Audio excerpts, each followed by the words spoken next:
नमस्कार बाळमित्रांनो, तुमचे स्वागत आहे। आज मी तुम्हाला एक गोष्ट सांगणार आहे, तिचे नाव आहे हरिण आणि वाघ। एकेकाळी एका सुंदर जंगलात एक हरिण मुक्तपणे फिरत असे।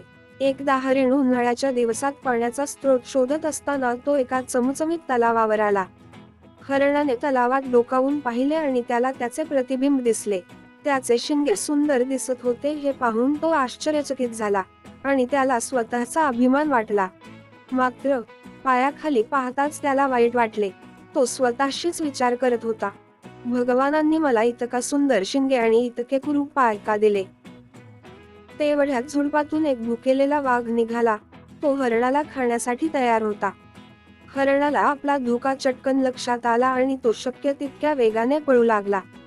त्याचे कुरूप पाय त्याच्या विचारापेक्षा अधिक शक्तिशाली असल्याचे सिद्ध झाले आणि तो वाघाच्या खूप पुढे पळू शकला। पण अचानक हरणाचे शिंगे दोन झाडांमध्ये अडकले। हरणाने स्वतःला मुक्त करण्यासाठी धडपड केली पण ते करू शकले नाही। तेव्हाच त्याला ते कुरूप पाय का देण्यात आले याचे खरे कारण कळले। ते त्याला वेगाने धावण्यासाठी आणि धोका टाळण्यासाठी मदत करण्यासाठी होते। दुर्दैवाने खूप उशीर झाला होता।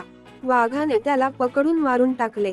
जंगलातील इतर प्राण्यांनी हरणाच्या मृत्यूबद्दल शोक केला आणि गोष्टीतून एक बोध घेतला की नुसते सौंदर्य महत्त्वाचे नाही, आपल्याकडे जे आहे त्याचे आपण नेहमीच कौतुक केले पाहिजे। चला तर बाय बाय बाळमित्रांनो, पुन्हा भेटू एका नव्या गोष्टीसोबत। जर तुम्हाला ही गोष्ट आवडली असेल तर चॅनलला लाईक, शेअर आणि सबस्क्राईब करा।